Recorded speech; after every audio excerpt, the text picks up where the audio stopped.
하나님 말씀은 창세기 37장 1절부터 11절까지 교독합니다. 야곱이 가나안 땅, 곧 그의 아버지가 거류하던 땅에 거주하였으니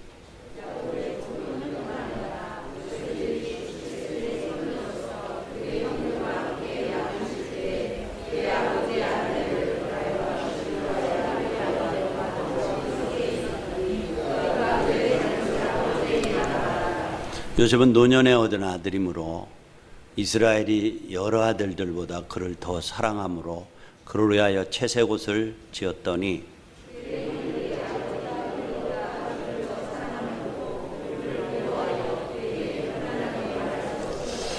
요셉이 꿈을 꾸고 자기 형제들에게 말하며 그들이 그를 더욱 미워하였더라.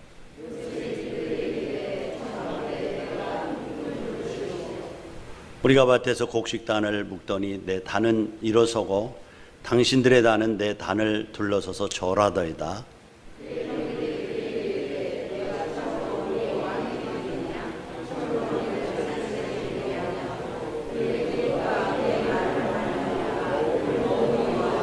요셉이 다시 꿈을 꾸고 그 형들에게 말하여 이르되 내가 또 꿈을 꾼즉 해와 달과 열한 별이 내게 절하더이다 아니라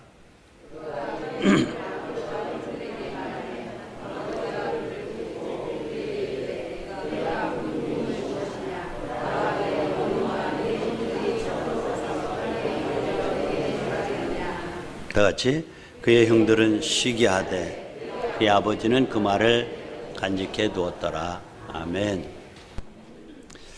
이제 목사가 그저 모든 만남들 가운데 참 좋은 만남, 행복한 만남은 그저 뭐 식사를 하면서 만나고 밥을 사주고 뭐 이런 것보다도 훨씬 더 이렇게 말씀을 통해서 교회 안에서 주일날 여러분들과 눈을 마주치고 말씀을 나누는 이 만남이 최고의 만남이고 목사에게는 가장 행복한 만남이고 여러분들에게는 큰 축복의 만남인 것을 믿으시기 바랍니다. 그래서 목사 개인에게 잘해주는 것보다도 주일날 이렇게 예배하는 것 가장 큰 그 기쁨이에요. 이제 우리는 지금 이제 35장에 위기를 극복하기 위해서 베델로 올라가 거기 거주하며 단을 쌓으라는 말씀을 나눴죠. 위기를 극복하는 것, 베델로 올라가는 것, 거주하며 하나님을 예배하는 삶, 이것이 위기를 극복하는 거예요. 그러니까 여러분들이 뭐 이런 상황들 가운데서 이 위기, 코로나 위기를 극복해야 되겠다 하고 교회를 안 나오고 여러분들 집에서 그저 코로나 피하기 위해서 아무리 담을 쌓고 지켜도 결국 하나님이 지켜주셔야 건강이 지켜지고 여러분의 삶이 지켜지고 여러분의 사업이 지켜주는 줄 믿습니다. 그 지키신 하나님께서 한 주간도 여러분의 걸음을 지키시기를 축복합니다. 이제 우리는 창세기를 나가면서 단지 어떤 한 사람의 초점을 맞춰서 그 사람의 사건을 보는 것이 아니라 하나님께서 갈대아 우르에 살고 있는 아브라함을 부르시고 또 그를 통해서 이삭을 주시고 이삭의 아들 중에 야곱을 택하셔서 야곱에게 12아들을 주시죠. 그래서 이 12아들로 가나안에 들어가서 이스라엘이라고 한 나라를 형성하고 그 땅에 예수님이 오시고 이제 죽으시고 복음의 씨앗을 이 땅에 뿌리고 죽으시고 부활하시고 승천하셨어요. 그리고 땅끝까지를 내 증인이 되라고 열방의 복음이 되게 하기 위해서 증인이 되라고 했는데 이스라엘 백성들이 성령 받고 너무너무 황홀하니까 예루살렘을 떠나지 않고 끼리끼리 뭉쳐 있었어요. 그때 하나님께서 정말 그 로마의 티토 장군을 통해서 AD 70년에 아주 이스라엘을 다 흩어버렸어요. 그래서 그들이 모여서 기도하던 무리들이 억지로 흩어져서 가는 곳마다 불씨가 되어서 복음에 불을 지피고 그 복음이 오늘날 이 땅을 적셔가면서 유럽을, 미국을, 그리고 우리에까지 와서 복음이 확장되어져 가는 것을 보게 됩니다. 이게 뭐예요? 구속사라고, 하나님이 인간을 구원하시는 구원의 역사를 지금 아브라함과 이삭 그리고 야곱을 통해서 확장시켜 나가고 있는 그 역사를 지금 보고 있는 거예요. 그런데 그 과정 속에서 어떻게 하나님이 역사하시고 섭리하시면서 이 구속사를 확장시키시는가 하는 것들을 좀 보는 거예요. 자, 그 가운데 오늘 이제 야곱의 11번째 아들인 요셉이라고 하는 사람이 등장을 하죠. 저는 이제 요셉을 볼 때마다 참 닮고 싶다. 그리고 요셉을 볼 때마다 어떤 생각이 드냐면 또 이 최악의 상황들, 그렇죠? 뭐 얼마나 감옥에 갇히고 여러 번 죽을 뻔한 그 위기, 최악의 상황을 또 최선의 상황으로 바꾸는 것을 보면서 참 감동을 받아요. 문제가 없었던 거 아니에요? 엄청난 위기가 있음에도 불구하고 그 위기를 잘 극복해서 최선의 상황으로 만들어낸 업어치기, 대치기라고 그러나요? 뒤집기 선수세요. 뒤집기 선수. 자, 그것을 보면서 참 감동을 받습니다. 그런데 문제는 이 자신 앞에 닥치는 위기와 시련을 어떻게 축복으로 바꾸는가, 어떻게 축복의 기회로 바꿔 사는가, 이것을 배우는 거예요. 그래서 오늘 요셉을 통해서 위기가 없지 않고 그만한 위기면 우리는 벌써 주저앉았을 텐데 어떻게 삶의 위기를 축복의 기회로 바꿨을까, 그 지혜가 무엇인가 하는 것을 여러분 본문을 통해서 살펴보고 싶어요. 결론적으로 말하면 이 위기를 축복의 기회로 바꾸는 그 능력은 한마디로 그가 품은 꿈에 있었습니다. 꿈. 그래서 꿈의 사람 하면은 요셉이지요. 비전ary, 꿈꾸는 사람 하면 요셉이지요. 그래서 어떤 위기 가운데서도 흔들리지 않고 인내하면서 끝내 승리해서 축복의 기회로 바꿔버리는 이 뒤집기의 명수인 요셉의 모습을 한번 집중해 봅시다. 위기가 없었던 것 아니죠. 그러나 그 위기를 만날 때마다 환경 탓하고 조상 탓하고 하나님 탓하지 않고 그 위기 속에 포함되어진 하나님의 섭리, 손길을 보고요. 또 이 소망이라는 그 위기를 극복하고 넘어서면은 그 위기 너머에 있는 하나님의 축복을 볼 수 있는 눈이 뭐예요? 그가 가지고 있는 이 꿈에 있었습니다. 꿈꾸는 사람은 그런 사람이에요. 비전나리는 그런 사람이에요. 위기가 없는 것 아니에요? 보세요. 이 어려운 환경을, 억울한 환경을 이제 뒤집어서 합력해서 선을 이루시는 그 하나님의 손길을 믿는 거예요. 보는 거예요. 그러니까 위기 가운데서도 시련 가운데도 좌절하지 않고 늘 그의 삶은 희망이에요. 보세요. 요셉을 보면요. 창세기 50장 20절을 보면은 그가 얼마나 그 꿈의 사람이었는가. 창세기 50장 20절을 보면은 그게 나와 있어요. 한번 띄워. 시작. 당신들은 나를 헤아려 하였으나 하나님은 그것을 선으로 바꾸사 오늘과 같이 많은 백성의 생명을 구원하게 하려 하시니라. 뭐예요? 형들이 팔았잖아요. 죽이려고 했잖아요. 그리고 그 억울한 누명을 끼고 애굽에 팔려가서 보디발 집에 집사로 일하게 돼. 집에 관리하는. 근데 보디발의 아내가 욕해서 하잖아요. 그러나 그걸 뿌리치고 간 것 때문에 억울한 누명을 쓰고 감옥 가잖아요. 감옥에 가서 꿈꾸는 두 왕의 신하들을 만나죠. 하나는 떡 굽는 관원장, 하나는 술 짓는 관원. 그런데 그들이 또 꿈을 꿔요.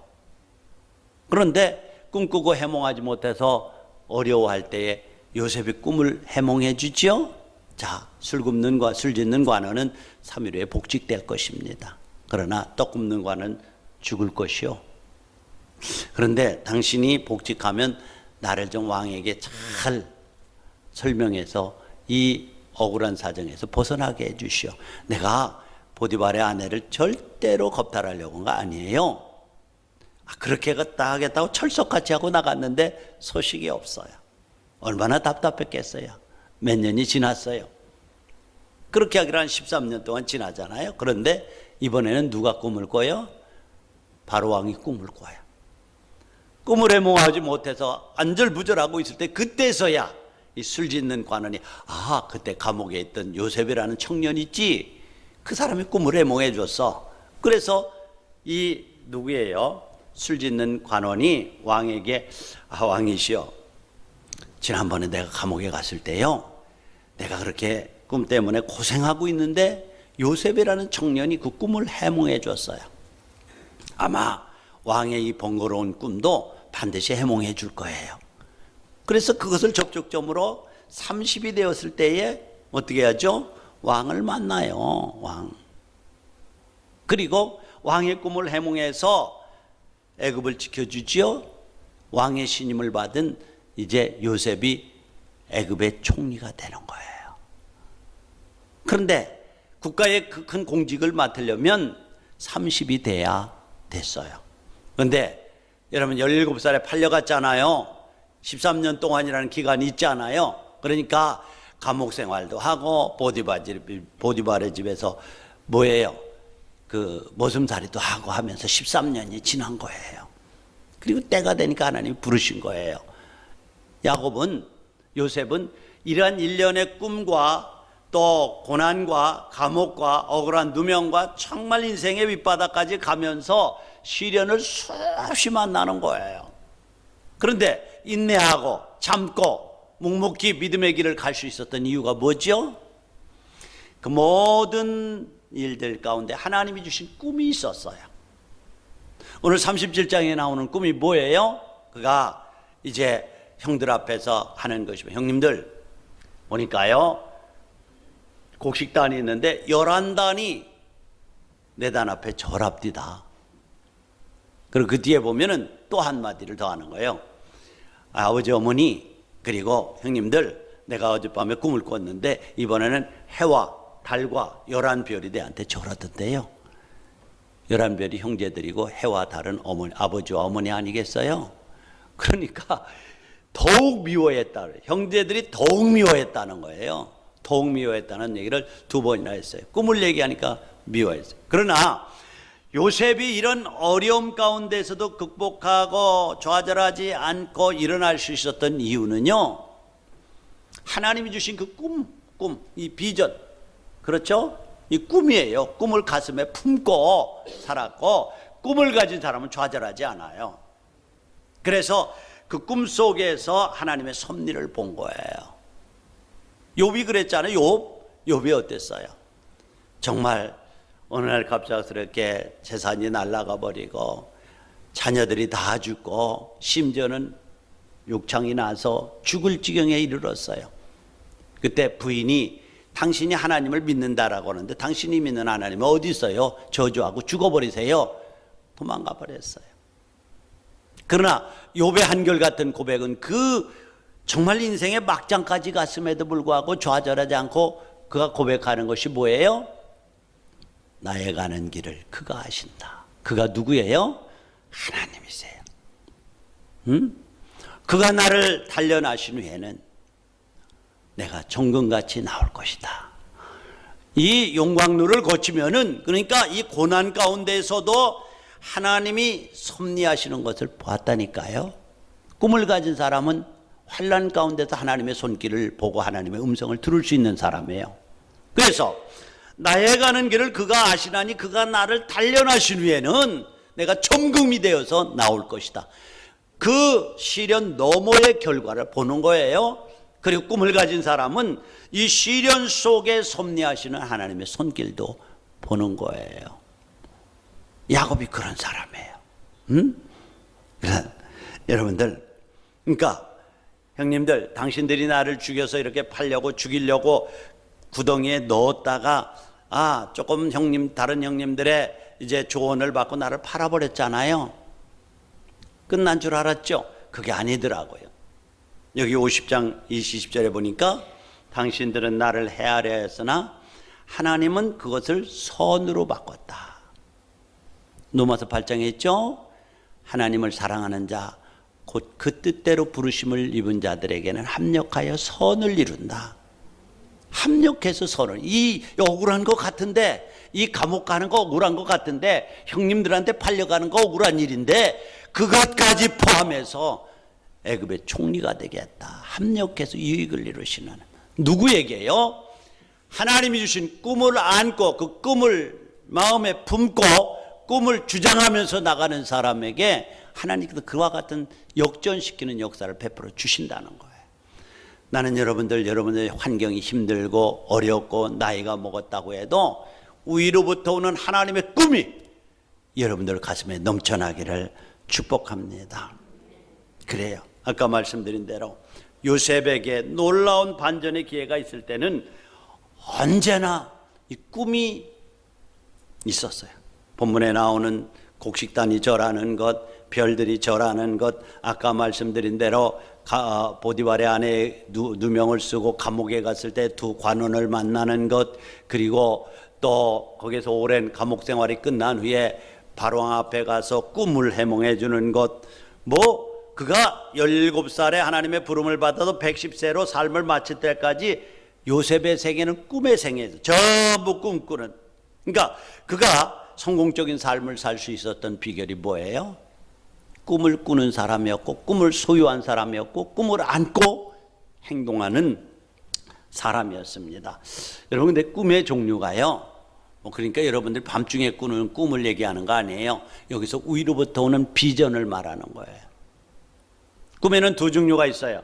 하나는 여러분들이 간절하게 소원했던 것, 아니면은 여러분들이 충격받은 것, 그리고 트라우마라고 그러죠. 트라우마.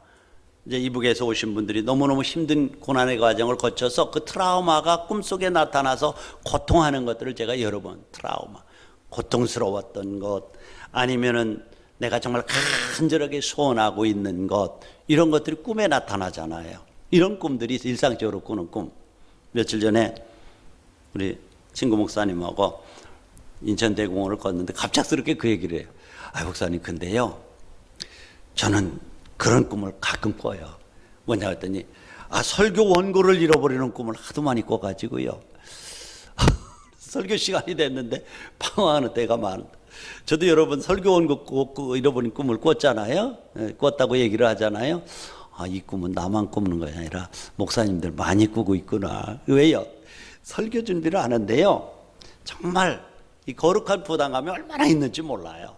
그러니까 평범하게 말하는 것 같지만은 신학적인 것이 들리지 말아야 되고, 또 성경을 통해서 메시지를 뽑아내야 되고 하는 거 쉽지 않은 거예요. 근데 그런 꿈을 꾼대. 그런 꿈들은요, 부담되는 거기 때문에 꿈이 있는 거예요. 그것은 무슨 꿈이? 일반적인 꿈이에요. 그러나 또 다른 하나의 꿈이 있습니다. 특별한 계시를 품은 꿈이에요. 계시, 하나님의 뜻이 있는 거예요. 위로부터 오는 꿈이에요. 이건 영적인 메시지를 담고 있는 거예요. 특별히 성경이 기록되지 않은 시대에 하나님은 이 꿈이라는 것을 통해서 하나님께서 그를 향한 계획을 항상 말씀하셨어요. 꿈에 나타나서 말씀하는 거 참 많이 나오죠. 왜? 계시된 말씀이 없을 때는 하나님께서 꿈을 통해서 자신의 뜻을 말씀하셨어요. 그러니까 이 성경이 기록되지 않은 요셉에게 꿈에 나타나서 말씀하셨다는 것은 하나님의 계시가 있는, 그것이 지속적이잖아요. 하나는 뭐예요? 곡식단이 자기 앞에 절하는 것, 또 다른 하나는 해와 달과 11별이 자기 앞에 절하는 것, 이것이 지속적으로 오는 거예요. 그러니까 그것들을 또 말하는 거예요.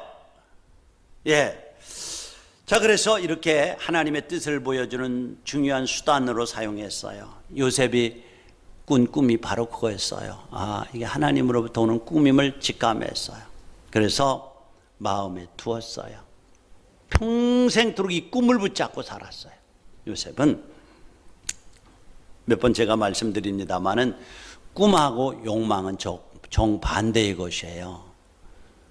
욕망은 내가 만들어내는 거야. 내가 어떤 내일의 계획들을 결혼 하나 있으니까 새끼 하나 낳으면 여러 마리 키워서 돈을 벌어서 언덕 위에 하얀 집을 짓고 또 사업을 번창 뭐 이런 꿈들 있잖아요.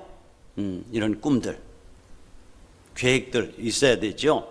이런 것이 자기에게서 나와요. 그러나 꿈은요, 그 출처가 하나님으로부터 와요. 위로부터 와요. 나는 이런 꿈이 여러분에게 있기를 축원합니다. 그래서 꿈을 꿨는데 위로부터 오는 건가 내가 만드는 생각인가를 점검하려면 또 다른 하나가 있어요. 꿈은요, 위로부터 오는 꿈은 타인지향적이에요. 타인지향적이에요. 무슨 얘기냐면 요셉 보세요. 꿈을 꿨는데 형님들이 나를 팔았어요. 그런데 하나님께서 그 악을 선으로 바꾸셔서 나를 통해서 당신들의 생명을 구원하기 위한 도구로 쓰셨어요.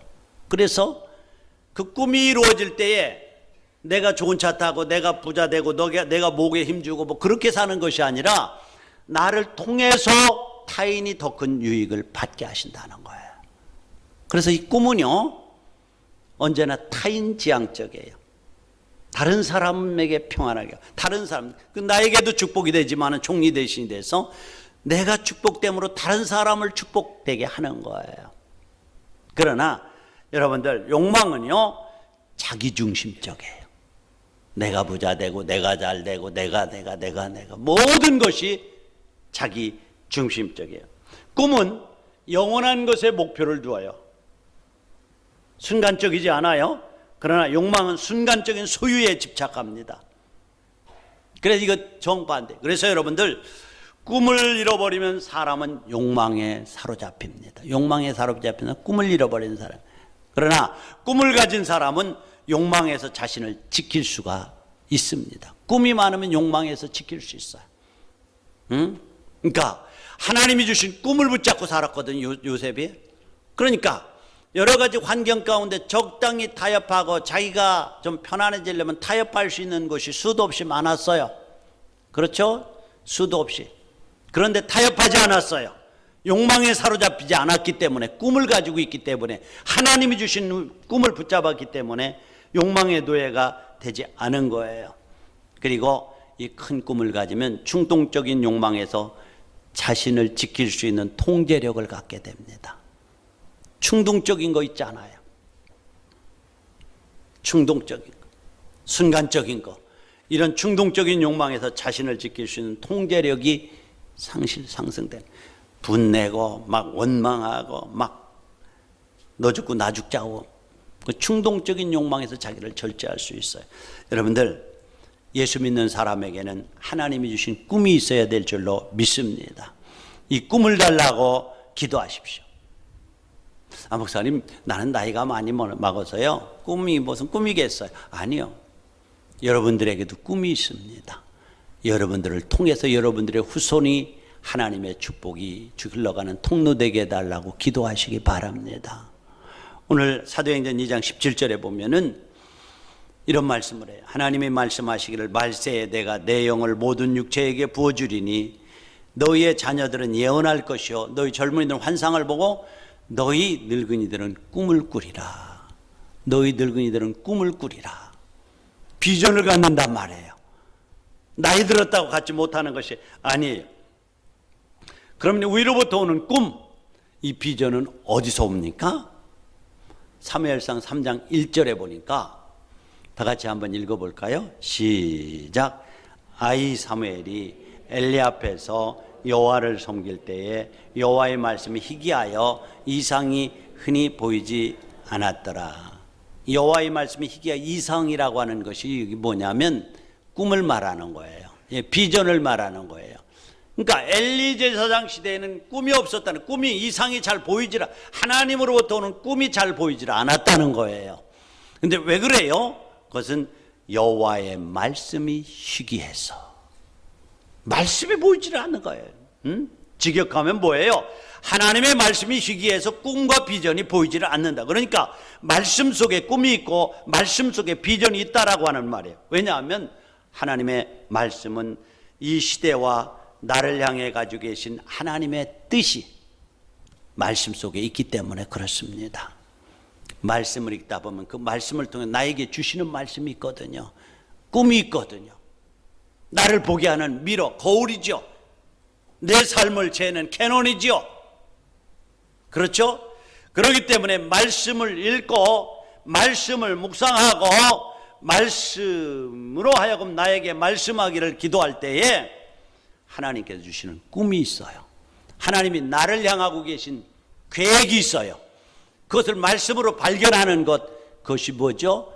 그것이 꿈이고 비전인 줄로 믿습니다.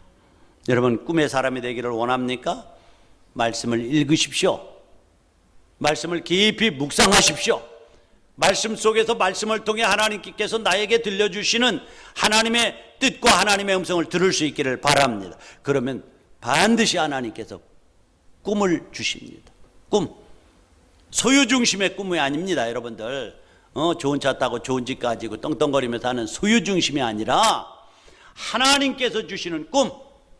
그래서 내게 중심이 되어진 것이 아니라 내가 이 꿈이 이루어질 때 나만 아니라 요셉처럼 나를 통해서 하나님이 당신들을 구원하기 위해서 나를 보내셨다라고 하는, 나를 하나님의 도구로 써서 당신들을 구원하기 위한 하나님의 계획이 있다. 이게 꿈이라는 겁니다. 꿈.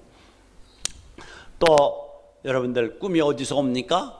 기도하는 사람에게 꿈이 주어집니다. 기도하는 사람.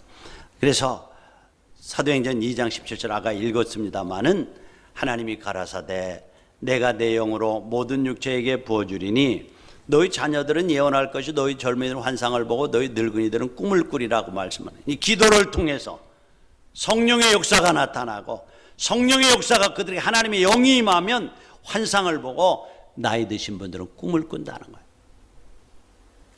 여러분들 꿈과 비전을 갖기를 원하십니까? 말씀을 깊이 묵상하십시오. 기도하십시오. 교회 다니는 것 아닙니다, 여러분.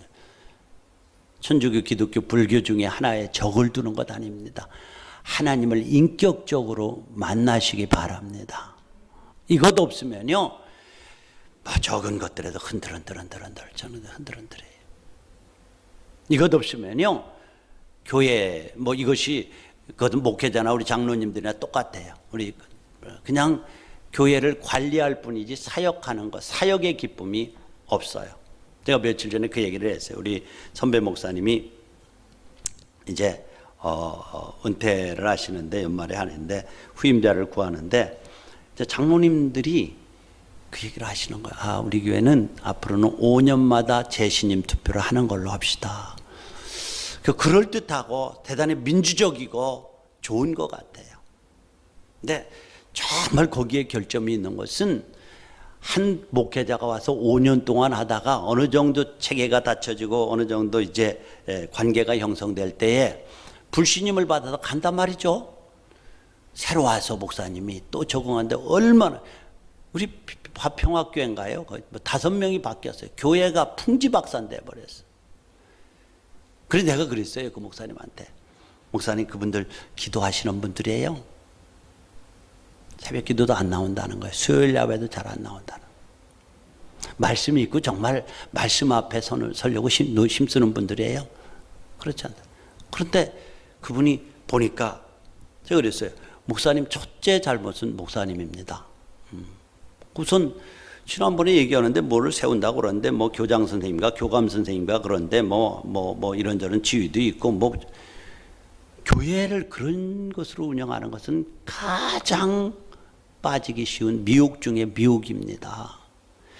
누가 하나님의 사람이고 기도하는 사람이고 교회를 사랑하는 사람인가가 중요한 질문이지, 그 사람이 사회적인 신분이 있고 지식이 있고 뭐 아니요.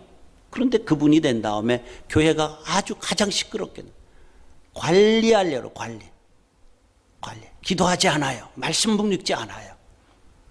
그러니까 교회 와서 사역을 해야 되는데 사역이 아니라 관리하려고. 아까 말씀, 목사님 코로나 왔으니까 모여서 이제 예배위원들 모였는데요, 저 3주 동안 예배 드리지 않기로 했으니까 그렇게 하십시오. 관리하려고 관리. 교회의 가장 큰 위험이 여기에 있습니다. 감동이 없어요, 감동. 여러분들,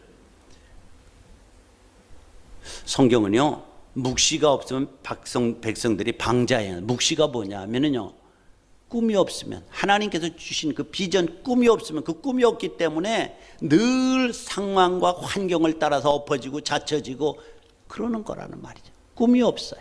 나는 우리 예신 가족 여러분들, 위로부터 오는 하나님의 꿈이 여러분들에게 넘쳐나기를 축복합니다.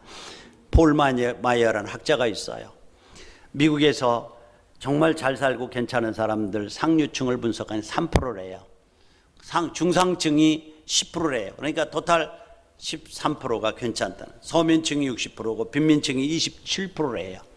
그 도대체 어떤 것이 이렇게 삶의 간격을 내놨나 하고 연구하는데 뭐 여러 가지 조건들이 있으면 가장 큰 차이점을 발견한 것은 적어도 13%의 중상류층과 상류층 사람들을 보니까 뚜렷한 비전이 있었다는 거예요. 내 생애 속에서는 이런 비전이 있다.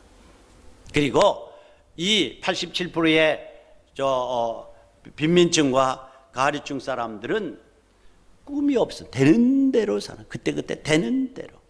그런데 상류층과 중상류층의 차이점이 뭔가 하고 또 13%를 분석해 보니까 정말 괜찮게 사는 사람, 반듯하게 살면서 재정적인 거나 환경적으로 또 풍성한 사람들을 보니까 그 꿈을 늘 기록해 놨다. 기록해 놓고 보고 꿈꾸고. 그런데 10%의 사람들은 꿈은 있는데 그 꿈을 기록하지 않고 사는 사람들이었다. 이런 얘기들을 하더라고요. 그러니까 우리의 삶 속에 얼마만큼 그 꿈이 중요한가 하는 것들을 보여주는 얘기입니다. 여러분들, 성공적인 삶에는 반드시 분명한 꿈과 비전을 가지고 사는 사람, 그들에게 주어지는 선물이 성공입니다. 꿈은 위로부터 오는 거예요. 꿈을 품으면 반드시 이루어집니다. 평범한 인생도 비범한 인생이 됩니다. 꿈은 모든 환경을 이기고 극복하는 힘을 줍니다. 꿈은 두려움도 극복할 수 있고 생기 넘치는 삶을 영유하게 하는 것이 주님이 주시는 꿈을 안고 사는 거예요. 바울이 이 꿈 때문에 얼마나 행복했습니까? 많이 소유했다는 얘기가 아니잖아요. 그 꿈 때문에 바울은 감옥에 갇혀 있으면서도 나는 참 기쁘다. 너무 기뻐서 어찌할 바를 모르겠다. 다시 말하면 너희들도 기뻐해라.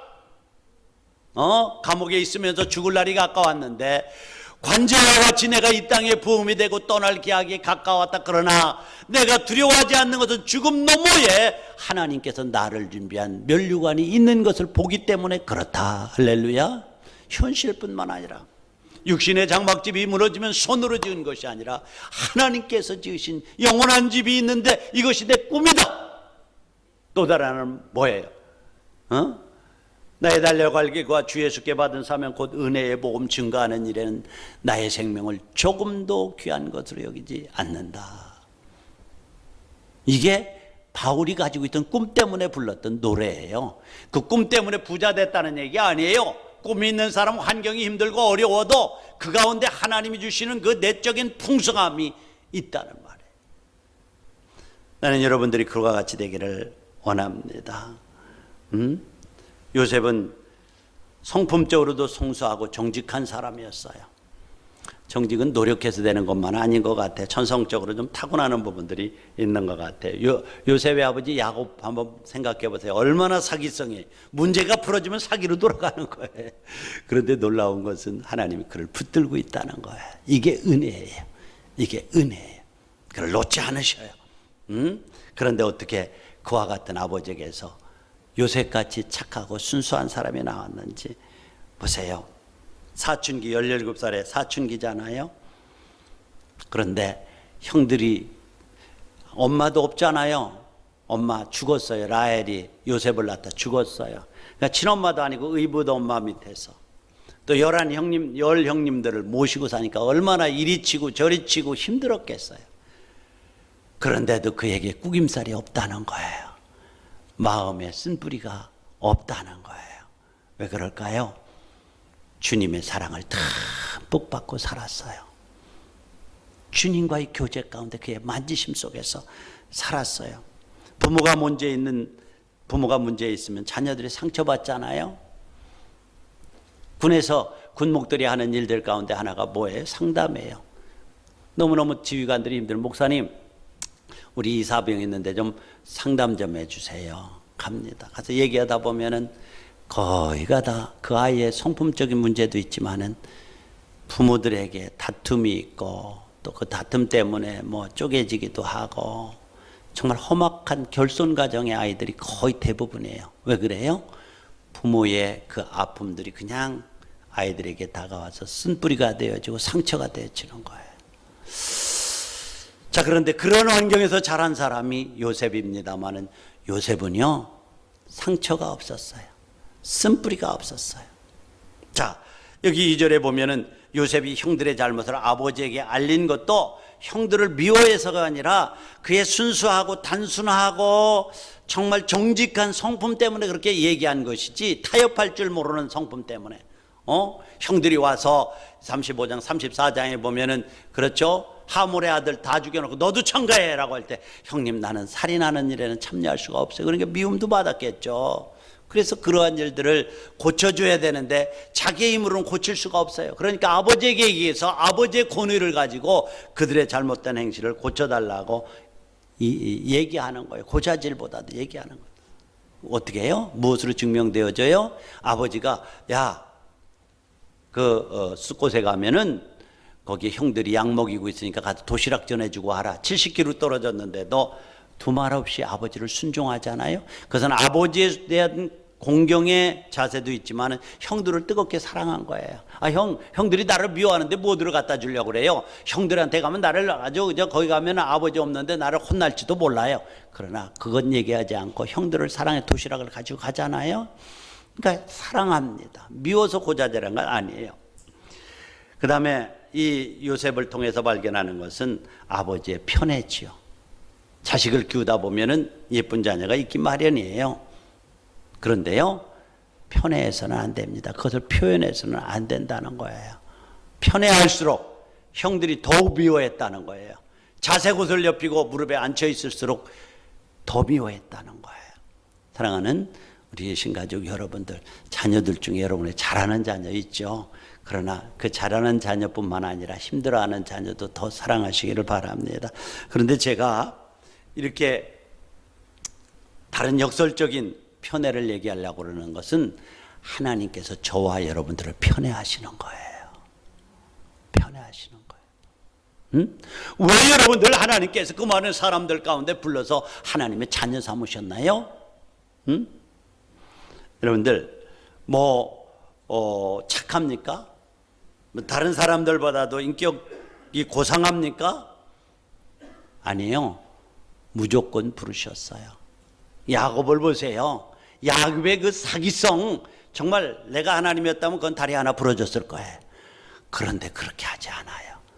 끝까지 참고 인내하시고 다가가시고 자기를 배척하고 버리고 저주해 간 누구예요? 누구에게요? 베드로에게 찾아가서 부활하신 주님 찾아가시잖아요.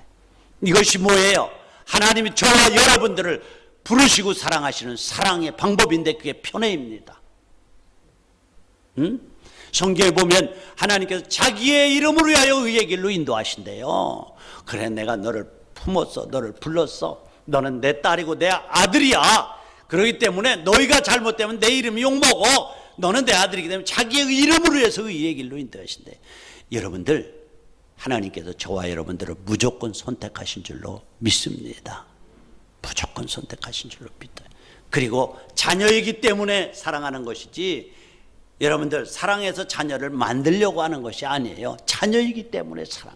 이것이 하나님이 저와 여러분들을 사랑하는 사랑의 방법이에요. 그 은혜를 생각하면 너무너무 귀하지 않아요, 여러분들? 내가 무엇이간데 부르셨나요? 내가 무엇이간데 선택했나요? 자, 이렇게 그런데요, 야곱이 꿈을 먹고 자랐다는 거예요. 오늘 꿈 얘기를 할 때 미워했지만은 꿈을 말하고 있는 거예요. 그리고 형들의 미움을 사라는 거예요. 자, 위로부터 오는 꿈의 특징이 뭐죠? 그것은 첫째로 하나님의 사람은 이 꿈을 말하지 않고는 견딜 수 없는 거예요. 요셉이 그 꿈을 아버지에게 얘기하고 당연히 형들이 미워할 걸 알면서 얘기하잖아요. 여러분들 에레미야서를 보면요, 에레미야서 20장을 보면요, 에레미야가 하나님으로부터 꿈을 받습니다. 그리고 꿈을 외칩니다. 여러분들 회개하지 않으면 하나님께서 이 땅을 멸하신답니다. 그러니까 듣기 싫어하잖아요. 그 얘기에서 듣기 좋은 사람 하나도 없어요. 그러니까 이리저리 치고 저리 치면서 핍박을 당합니다. 망신도 당합니다. 너무너무 힘들어서 그렇게 말하고 다니까 하나님의 음성이라고 하니까 정권이 좋아하겠어요? 위기조성을 해서 자기 힘을, 자기 세력을 만들려고 한다 하면서 협박도 했을 거예요. 그러니까 너무너무 힘들어서 에레미야가 얼마나 괴로웠든지 에레미야서 20장 9절을 보면요, 이와 같이 말씀해요. 내가 다시는 여호와를 선포하지 아니하며, 방송실 에레미야서 20장 9절을 딱 하고 있다가 딱 띄우고 시작. 내가 다시는 여호와의 말씀을 선포하지 아니하며 그의 이름으로 말하지 아니하리라 하면 나의 마음이 불붙는 것 같아서 골수에 사무치니 답답하여 견딜 수가 없네. 뭐예요? 에레미야가요, 내가 정말 이렇게 핍박을 받고 사람들이 좋아하지 않는데 이것을 얘기해야 되나? 접으면은 여기 보니까 나의 마음이 불붙는 것 같아서 골수에 사무치니 답답하여 견딜 수가 없다. 꿈은 뭐죠? 위로부터 오는 계시성이 있는 꿈은 뭐죠? 내 안에 혼자 품고 소화하는 것이 아니라 말하는 거예요. 말하지 않으면 견딜 수가 없었다는 거예요. 요셉이 꾼 꿈이 그거예요. 하나님으로부터 계시를 받았는데 말하고 싶은 거예요. 그래서 형들이 미워하고 아버지가 하지 말라고 하는데도 하는 거예요. 나는 이것을 오늘 우리에게 꿈이 무엇인가? 그것이 바로 복음이라는 거예요. 주님이 나를 이렇게 사랑하시고 우리를 불러 자녀 삼으시고 주님의 보혈로 우리의 죄를 덮어서 의롭다고 하시고 우리가 이렇게 야곱처럼 사기성이 농후한데도 여전히 나를 붙들고 주님의 축복의 그릇으로 빚어가시는 그 하나님의 사랑, 이 편애하는 사랑을 받고 있다는, 이게 복음이에요. 만약에 여러분들이 예수를 믿었는데 예수를 얘기하지 않아도 괜찮다면 그것은 참 믿음의 꿈을 가진 사람이 아닙니다. 복음을 전하지 않아도 두 다리 뻗고 살 수 있는 사람은 복음이 아니에요. 하나님을 전하지 않아도 좋은 것은 하나님이 아니에요. 여러분들 얘기하지 않으면 견딜 수 없고 말하지 않으면 견딜 수 없고 그 이야기를 하면 인기도 잃어버리고 재산도 잃고 핍박을 받고 심지어 예수님의 12제자 11제자들은 십자가에 거꾸로 매달려 죽었잖아요. 순교했잖아요. 그러면서도 전하지 않으면 가슴이 답답해서 견딜 수 없는 것, 이것이 위로부터는 꿈이고 비전인 줄로 믿습니다. 여러분의 상식에 맞고 다른 사람의 상식에 맞는 꿈은 그냥 상식이지 꿈이 아니에요. 그러니까 우리가 꿈의 사람이라고 말할 때 타협할 수 없는 꿈, 지워지지 않는 꿈, 말하지는 안 되는 꿈, 이것을 받았다는 의미입니다. 사랑하는 여러분들, 예수님을 처음 믿었을 때 감격의 시간이 간다고 없어지지 않습니다. 날이 갈수록 그 감동은 새로워지고 새롭게 다가오는 것입니다. 하나님이 주신 꿈이기 때문에 그렇습니다. 사랑으로 여신 가족 여러분들, 요셉에게 주셨던 꿈이 여러분 안에 불타오르기를 축복합니다. 여러분에게서 나오는 욕망이 아니라 위로부터 오는 거예요. 이 꿈을 가지면은 어떤 역경과 시련이 와도 흔들리지 않습니다. 그 가운데 섭리하시는 주님의 손을 봅니다. 그리고 그 너머에 하나님이 우리를 위해서 준비하신 축복을 우리가 봅니다. 이것이 위로부터 오는 꿈을 가진 자의 특징인데, 하나님 이 아침에 우리에게도 그런 꿈을 달라고 잠깐 눈을 감으시고 기도하는 시간을 갖습니다. 그렇습니다. 여러분들, 복음으로 우리가 꿈을 받았습니다. 말씀과 기도로 꿈을 받습니다. 사람이 만든 꿈이 아닌 하나님이 주시는 꿈,